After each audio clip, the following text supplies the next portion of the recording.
Hello friends, कैसे हो आप सभी। उम्मीद करती हूँ बहुत अच्छे हो। सभी की प्रिपरेशन बहुत अच्छे से चल रही होगी। और जैसा कि आप सभी को मालूम है कि रीट की भर्ती जो है बहुत जल्दी आने वाली है। और रीट में जो सबसे इम्पोर्टेंट जो हमारा सब्जेक्ट रहता है वो होता है साइकोलॉजी।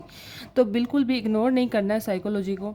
और साइकोलॉजी की जो हमने ये ऑनलाइन क्लासेस स्टार्ट कर रखी है, इसमें हमारा जो नैतिक विकास का सिद्धांत था वो कम्प्लीट हो चुका था। तो आज की इस क्लास में हम अध्ययन करेंगे सामाजिक विकास, कि बालक का सामाजिक विकास। तो शुरुआत करते हैं कि बालक जो होता है वो क्या है। एक सामाजिक प्राणी है और जन्म से लेकर मृत्यु तक मनुष्य विभिन्न प्रकार की सामाजिक परिस्थितियों के संपर्क में आता है। समाज के महत्व को दर्शाते हुए ही अरस्तु ने कहा है कि प्रकृति ने मनुष्य को सामाजिक प्राणी बनाया है, क्योंकि जन्म के समय शिशु में सामाजिक गुण विशेषताएं नहीं होती। इन गुणों के विकास की प्रक्रिया ही सामाजिक विकास अथवा सामाजिकरण के नाम से जानी जाती है। ठीक है, कि मानव क्या है, मनुष्य क्या है, एक सामाजिक प्राणी क्यों है, क्योंकि भाई वो जन्म से लेकर मृत्यु तक मनुष्य जो विभिन्न सामाजिक परिस्थितियों से ही संपर्क में आता है, यानी समाज के बीच में ही वो रहकर सब कुछ सीखता है। इसलिए ही वो सामाजिक प्राणी है। और समाज के महत्व, समाज का बहुत ज़्यादा महत्व होता है। दर्शाते हुए अरस्तु ने कहा था कि प्रकृति की जो प्रकृति है इसने ही मनुष्य को क्या किया है, सामाजिक प्राणी बना दिया। क्यों? क्योंकि जन्म के समय शिशु कैसा होता है, एक कोरे कागज़ के जैसा होता है ना। उसमें कोई सामाजिक गुण नहीं होता, कोई विशेषता नहीं होती। तो इन गुणों के विकास की प्रक्रिया कहाँ से आती है उसमें? इन गुणों के विकास की जो प्रक्रिया है, जो बालक में जो गुण विकसित होते हैं, इस प्रक्रिया को ही सामाजिक विकास या सामाजिकरण के नाम से जानी जाती है। इसके बाद में कुछ इंपॉर्टेंट महत्वपूर्ण डेफिनेशन है, जिसमें सबसे पहले देखते हैं हरलोक के अनुसार। तो हरलोक कहते हैं कि सामाजिक विकास से क्या तात्पर्य है कि सामाजिक प्रत्याशाओं के अनुसार व्यवहार प्रकट करने की योग्यता के अर्जन से है। कि जो बालक जो होता है, जो व्यवहार प्रकट करने की योग्यता जो है, ये इसको जो अर्जन उसने किया है वो कहाँ से किया है, समाज से किया है। तो इसको ही क्या कहते हैं, सामाजिक विकास कहते हैं, हर लोग के अकॉर्डिंग। ठीक है, अब क्रो एंड क्रो क्या कहते हैं कि जन्म के समय शिशु न तो सामाजिक है न ही असामाजिक होता है, परंतु वह इस स्थिति में बहुत समय तक नहीं रहता है। मतलब क्या है कि बालक क्या मतलब, क्रो एंड क्रो कहते हैं कि जब बच्चे का जन्म होता है ना, तो वो ना तो उसको हम सामाजिक कह सकते हैं और ना उसको असामाजिक कह सकते हैं। लेकिन ये जो सिचुएशन होती है ना, इसमें वो ज़रा टाइम तक नहीं रहता। क्यों? क्योंकि वह बहुत जल्दी सामाजिक होने वाला होता है। तो इसके साथ ही अब आगे देखिए कि सामाजिक विकास की प्रक्रिया में 3 बिंदु निहित होते हैं। ठीक है, ये 2 इंपॉर्टेंट डेफिनेशन हमने देखी हरलोक और क्रो एंड क्रो की।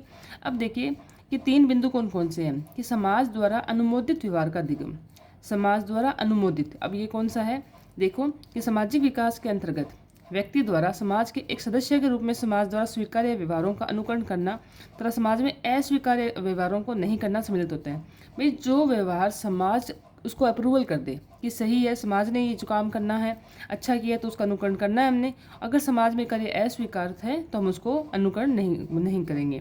तो इसमें यही लिखा था कि सामाजिक विकास के अंतर्गत व्यक्ति द्वारा समाज के एक सदस्य के रूप में समाज द्वारा स्वीकार्य व्यवहारों का अनुकरण करना तथा समाज में अस्वीकार्य व्यवहारों को नहीं करना सम्मिलित होता है। तो ये पहला था समाज द्वारा अनुमोदित, कि जो भी व्यवहार हम करेंगे वो समाज के द्वारा अप्रूवल होने के बाद में ही करेंगे।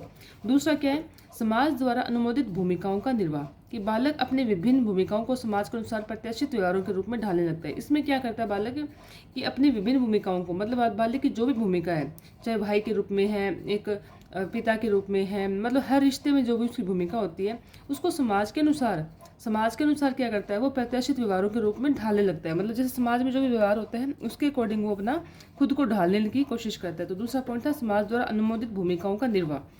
अब देखिए लास्ट आता है सामाजिक अभिवर्तियों का विकास, कि सामाजिक विकास के अंतर्गत विभिन्न परिप्रेक्ष्यों में व्यक्ति समाज में विभिन्न अंगों घटनाओं के प्रति अपने अभिवर्ति जो होता है विकसित कर लेता है। इसमें क्या होता है कि बच्चे की जो एटीट्यूड जो होता है समाज के प्रति वो अपना विकसित कर लेता है। ठीक है, तो अब देखिए ये 3 जो इसके मुख्य बिंदु थे हमने समाज के व्यवहार के बारे में। अब देखिए इसमें सिद्धांत की बात करते हैं। तो सबसे पहला सिद्धांत आता है मिड का, कि मिड का सामाजिकरण का सिद्धांत।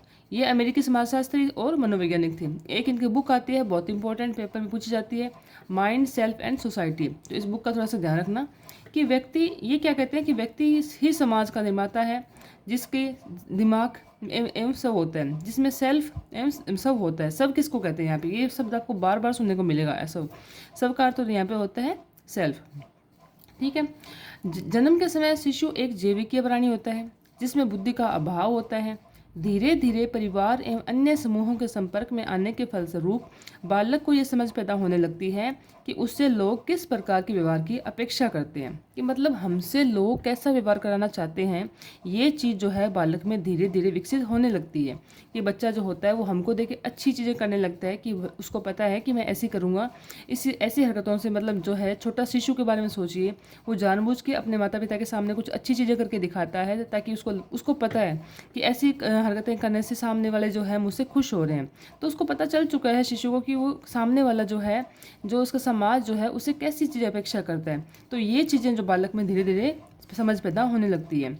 इस प्रकार बच्चे का ये मैंने बताया यहाँ अर्थ सेल्फ होता है, व्यवहार से प्रभावित होने लगता है। जो उसका सेल्फ जो है ना वो व्यवहार से प्रभावित होने लगता है। इसे ही मिड ने सामान्यकृत अन्य कहा है। इसका अर्थ है कि किसी व्यक्ति की स्वयं के बारे में वह धारणा जो दूसरे लोग उसके बारे में रखते हैं, कि मतलब किसी व्यक्ति की स्वयं के बारे में धारणा।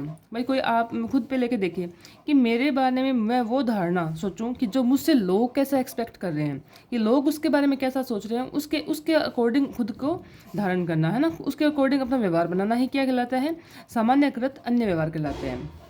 इस प्रकार स्व जो होता है मौलिक रूप से क्या है, एक सामाजिक संरचना है, और यह सामाजिक अनुभवों के कारण ही उत्पन्न होता है। व्यक्ति में आत्म चेतना का विकास किस प्रकार होता है, इसके उत्तर में मैं तथा मुझे शब्दों का प्रयोग किया है। किसके बारे में बात करें, हम मिड का सामाजिकरण सिद्धांत के बारे में कर रहे हैं। यहाँ पे मैं का अर्थ होता है व्यक्ति द्वारा दूसरों के प्रति किए गए व्यवहार से है। यहाँ पे मैं का अर्थ क्या बताया कि व्यक्ति दूसरों के प्रति कैसा व्यवहार करता है। मुझे क्या क्या अर्थ है कि व्यक्ति द्वारा किए गए व्यवहार पर दूसरों की प्रतिक्रिया, जिससे व्यक्ति अंतरीकृत करता है।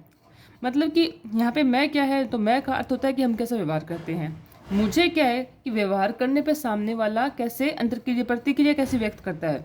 ठीक है, तो वो चीज़ वो जो है देखना, इन दोनों चीज़ों का ध्यान रखना, मैं और मुझे क्या है।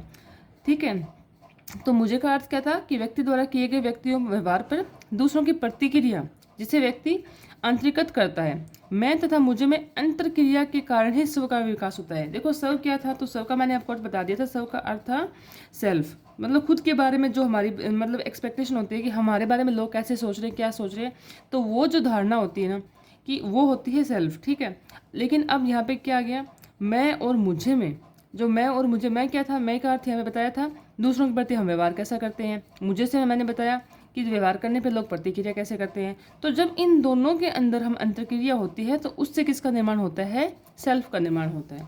तो ये है मिड का सामाजिकरण का सिद्धांत।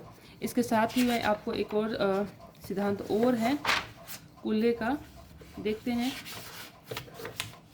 छोटा सा सिद्धांत है, 4 लाइनों का, देख लेते हैं थोड़ा सा। सबसे पहले कुल्ले का सामाजिकरण का सिद्धांत जो है ना, इसमें देखो आप बुक का नाम ध्यान रखना, human nature and the social order, ये इनकी किताब है। सिद्धांत इसमें क्या है, इनमें आत्म दर्पण दर्शन सिद्धांत का है। यहाँ पे दर्पण शब्द जब आ जाए तब आप समझ जाना कि कुल्ले का सामाजिकरण का सिद्धांत है। इसको कनेक्ट कैसे करोगे कि हम दर्पण में यही तो देखते हैं ना कि हम कितने कूल लग रहे हैं, है ना। तो दर्पण का सिद्धांत किसने दिया, तो कुल्ले ने दिया था।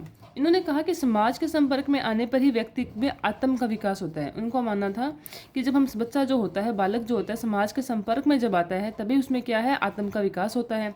समाज व्यक्ति के लिए एक दर्पण की तरह कार्य करता है, जिसमें वह अपनी छवि देखते हैं और समाज के लोगों उसके बारे में क्या कहते हैं, इसी आधार में वह अपने बारे में भी अपनी धारणा बना लेते हैं। देखो कितना अच्छा एग्जाम्पल दिया इन्होंने कि भाई समाज क्या है, एक व्यक्ति के लिए क्या है, दर्पण की तरह कार्य करता है कि भाई हम कैसे हैं, है ना, जिससे वह अपनी छवि देखता है। हमारी छवि हमें पता है हम कैसे हैं, हम जो भी अपने बारे में धारणा बनाते हैं, लेकिन यहाँ पे क्या है कि हमारी जो सही धारणा जो है ना वो समाज बनाता है। तो समाज हमें क्या दिखाता है, एक आईना दिखाता है, हमारी छवि दिखाता है, और हमें यह पता चलता है कि लोग जो है हमारे बारे में कैसी बातें करते हैं, और इस आधार पर ही जो भाई लोगों का जो प्रतिक्रिया आती है, इसी आधार पर हम क्या करते हैं, अपनी धारणा बनाते हैं। तो ये है कुल्ले का सामाजिकरण का सिद्धांत। तो अब नेक्स्ट इसके बाद में है विकास की विभिन्न अवस्थाओं में सामाजिक विकास। ठीक है, तो आगे काफ़ी लंबा चौड़ा है।